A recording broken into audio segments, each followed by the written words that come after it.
ఆసామాసిగా అల్లా తప్పగా అక్కడ ఎవరో ఆ విగ్రహం పెడుతున్నారని మీరు అనుకుంటురేమో. మేమే పెట్టినాం. ఒక పక్కన అమరవీరుల స్తూపం, ఇంకొక పక్కన తెలంగాణకు పరిపాలన అందించే సచివాలయం, ఆ మధ్యలో రాజీవ్ గాంధీ విగ్రహం. లక్షలాది మంది దేశం యొక్క స్వతంత్రం కోసం, ఈ దేశ సంపదను కాపాడే ప్రతి యువతకు ఆదర్శంగా ఉండే వ్యక్తి రాజీవ్ గాంధీ. అందుకే వారి విగ్రహాన్ని అక్కడ పెట్టుకున్నాం. నక్లెస్ రోడ్డు మీదకి వచ్చే లక్షలాది మంది రాజీవ్ గాంధీ గారిని చూసి, వారి విగ్రహాన్ని చూసి స్ఫూర్తి పొందాలి.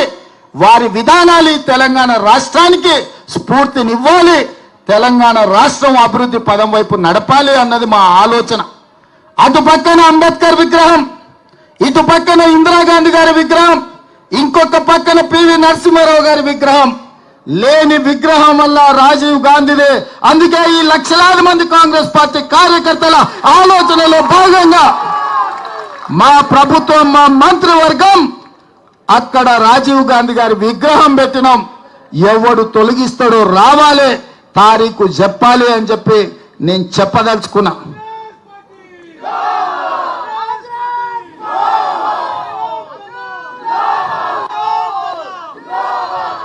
అదే విధంగా 10 ఏళ్ల తర్వాత ఉద్యోగం ఊడినాక, ప్రజలు వంగబెట్టి దంచినాక ఈ సన్నాసులకు తెలంగాణ తల్లి గుర్తొచ్చింది.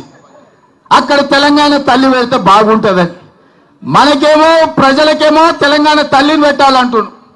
ఆయననేమో మా అయ్య పోతే మా అయ్య విగ్రహం పెట్టుకుందాం అనుకుందాం, రాజీవ్ గాంధీ విగ్రహం ఎట్లా పెట్టారు అంటాడు.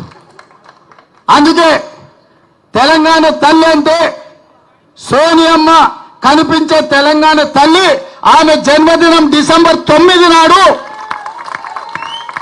తెలంగాణ రాష్ట్ర ప్రకటన డిసెంబర్ 9, 2009 నాడు కేంద్ర ప్రభుత్వం మన్మోహన్ సింగ్ గారి నాయకత్వంలో చిదంబరం గారు ప్రకటన చేసింది.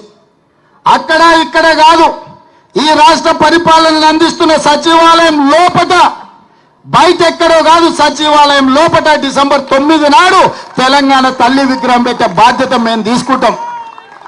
ఈ సన్నాసులు 10 ఏళ్ళ అధికారంలో ఉన్న తెలంగాణ తల్లి విగ్రహం పెట్టలే.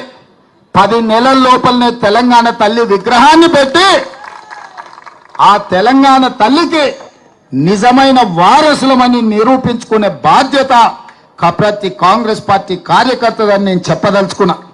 అందుకే మిత్రులారా, ఇవాళ మనం రైతు రుణమాఫీ చేస్తే రైతులను రెచ్చగొట్టాలని వాళ్ళ కార్యకర్తలు రైతుల ముసుగులో ధర్నాలు చేస్తారు. నేను ఒక్కటే మాట చెప్పదలుచుకున్నా, ఏ రైతుకు రుణం రాకపోయినా, రుణం మాఫీ కాకపోయినా, ఏ రైతుకు ఏ సమస్య ఉన్నా ప్రతి కలెక్టర్ కార్యాలయంలో అధికారులను కౌంటర్ వేసి కూర్చోబెట్టి మీ సమస్యలు అక్కడ చెప్పుకోండి, వాటిని పరిష్కరించి మీకు రుణమాఫీ చేస్తామని చెప్పినాం. ఆల్రెడీ మా ఆర్థిక మంత్రి బట్టి విక్రమార్క గారు, నేను 18,000 కోట్ల రూపాయలు వ్యవసాయ శాఖ ఖాతాలో వేసినాం. అక్కడి నుంచి ప్రతి రైతుకు పంపించండి. మిగతా 12,000 కోట్ల రూపాయలు కూడా 2 లక్షల పైన ఉన్న వాళ్ళను మీరు 2 లక్షల పైన ఉన్న ఏదైతే బకాయిందో బ్యాంకు కట్టండి, మిగిలిన 2 లక్షల రూపాయలు మేము కడతామని చెప్పినాం. మా రెవెన్యూ మంత్రి గారు కూడా మాట చెప్పినారు. ఇవాళ అంటుండే శ్రీనివాసరెడ్డి గారు ఇంకా 12,000 మళ్ళా కడతామన్నాడని, భట్టి గారు 7,000 కోట్లే మేము ఇచ్చినామన్నారని. అన్ని తప్పుడు రాతలు, కారు కూతలు. అందుకే రైతులకు నేను ఒక్కటే మాట చెప్పదలుచుకున్నా, రోడ్డు ఎక్కాలెందుకు, ధర్నా చెయ్యాలెందుకు, మీకు ఆ కష్టం ఎందుకు వచ్చింది? 6 నెలల లోపల 31,000 కోట్ల రూపాయలతోటి 2 లక్షల వరకు రైతులకు రుణమాఫీ చేస్తామని 15 ఆగస్టు లోపల చేస్తామని మాట ఇచ్చిన మేము 18,000 కోట్ల రూపాయలు చెల్లించినాం. బ్యాంకులలో నగదు అందుబాటులో పెట్టినాం. మిగతావి కూడా మాఫీ చేస్తామన్నాం. ఈ సన్నాసులను నమ్ముకొని రోడ్ల మీద తిరిగితే ఆయాసమే వస్తుంది. మీకు ఏదైనా సమస్య ఉంటే కలెక్టర్లను కలవండి, వ్యవసాయ శాఖ అధికారులను కలవండి.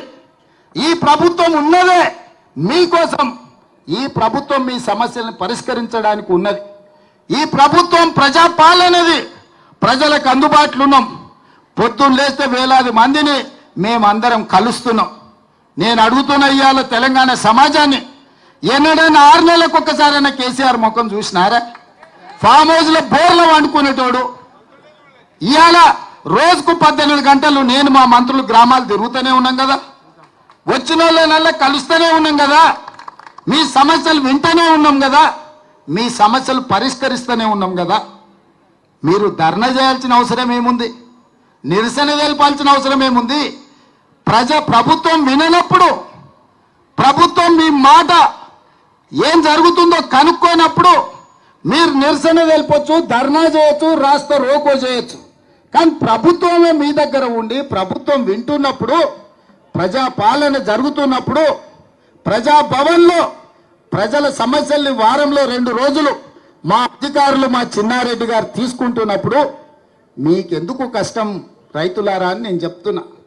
అందుకే 10 ఏళ్ళు మిమ్మల్ని దోసుక తిన్నారు, కాకులాక గద్దలాక మీ రక్త మాంసాలను పీల్చి పిప్పి వేసిన ఈ సన్నాసులు మళ్ళీ ముసుగులో దొంగలు ముసుగేసుకొని ఇవాళ మళ్ళా మీ దగ్గరకు వచ్చి మభ్య పెట్టాలని చూస్తారు.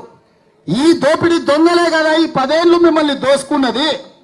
ఈ కేసీఆర్, ఈ హరీష్ రావు, ఈ రామారావే కదా మిమ్మల్ని కొల్లగొట్టింది. ఆ కొల్లగొట్టిన సన్యాసులను 6 నెలల కింద మీరే కదా బొందబెట్టింది.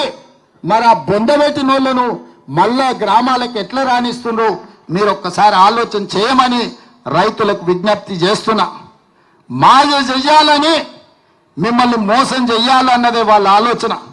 10 ఏళ్లలో వాళ్ళు ఇచ్చింది ఎంత, 10 నెలల్లో మేము ఇచ్చింది ఎంత? అమరవీరుల స్తూపం దగ్గర చర్చ చేద్దాం రాని. రాజీనామా చేయాల్సి వస్తుందని తాటి సెట్టు లెక్క పెరిగిండు కానీ ఆయన పారిపోయి ఇవాళ కొత్త మాటలు చెప్తుండు. అందుకే సిద్దిపేటలో మా మైనంపల్లి పోయిండు, రా మాట్లాడదాం ఏందో చూద్దామని. ఆ ట్యాంకాలో కూడా పోలే. ఇక నెక్స్ట్ మళ్ళీ జగన్న ఉన్నాడు, జగన్న వస్తాడు తొందరలోనే సిద్దిపేటకి, జగన్న దోల్తా. వాళ్ళు ఏంటంటే అబద్ధాలన్నీ సోషల్ మీడియాలో పెడతారంట. గట్లనే నరేంద్ర మోడీ గారు వాట్సాప్ యూనివర్సిటీలో పెట్టిండు, 400 అన్నాడు. నేను ఆయననే చెప్పిన 240. అవునా? ఒక్క సీట్ అని ఎక్కువ వచ్చిందా? సరిగ్గా గంతే వచ్చింది. రెండోది చెప్పిన పార్లమెంట్ ఎన్నికల్లో వచ్చినప్పుడు నువ్వు శాతనైతే మునగానైతే ఒక సీటు గెలువురా అబ్బా అని అన్నానా? సేవలనే కదా నేను అన్నది. బీఆర్ఎస్కి ఒక్క సీటు కూడా పార్లమెంటు దక్కని అని.